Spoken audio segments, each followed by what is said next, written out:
Very nice madam. तुम्ही तुमचा mic on करा. मॅडम तुम्ही तुमचा माईक ऑन करा. येस. कपालभाती करताना आपल्याला काय करायचं, श्वासावर नियंत्रण करायचं. तर श्वासावर नियंत्रण करताना आपल्याला श्वास एका सेकंदामध्ये एक सोडायचा आहे. एका सेकंदामध्ये एक सोडायचा. कपालभाती केल्याने मस्तक एकदम शांत होतं,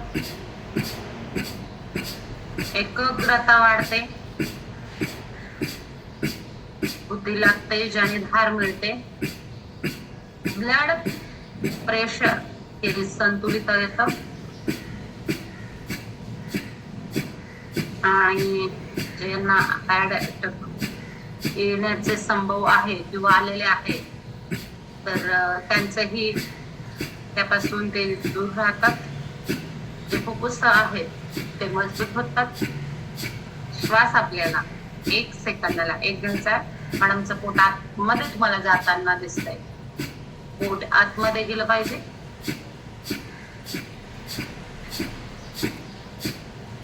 मेंदू अगदी शांत असतो. आतले आतडे मजबूत होतात. किडनी लिव्हर स्ट्रॉंग होतं. त्यातली घाण बाहेर पडण्यास मदत होते. आणि ज्यांना मायग्रेन आहे त्याच्या मायग्रेन सारखे प्रॉब्लेम सॉल्व्ह होतात. सर्दी खोकला पडसे यापासून आराम मिळतो. मान फार वरती नको, फार खाली नको, सरळ रेषेत समोर आपण कोणाला जरी बघतो या स्थितीमध्ये 50 स्टेप झाल्यानंतर आपण मरगळल्यासारखं करू शकता.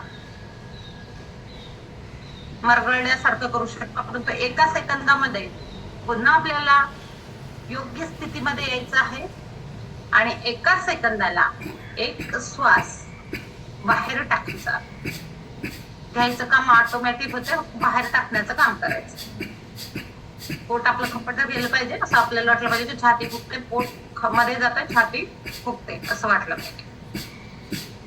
आणि जर योग्य स्थितीत बसलं तरच हे सगळं व्यवस्थित होतं. पुढे नाही आलं पाहिजे, खांदे पुढे नाही गेले पाहिजे, अगदी रुबाबदार बसायचं. स्वाती मॅडम व्हेरी नाईस, छान बसल्यात. मान पुढे समोर घ्या. Very good. पौर्णिमा मॅडम छान बसल्यात. लता थटे मॅडम छान बसल्यात. संस्कृती मॅडम शरीर फार उचलायचं नाही. मॅडमचं शरीर उचलताना दिसतंय का? शरीर नाही उचलायचं, बस येताना.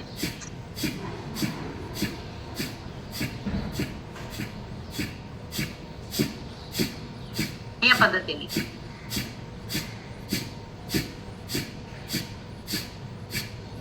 पद्धतीने ज्यावेळेस 50 होतात स्टेप आपल्या, त्यावेळेस मरगळल्यासारखं थोडं करून घ्यायचं आहे. मरगळल्यासारखं शरीर सोडून देऊ शकतात.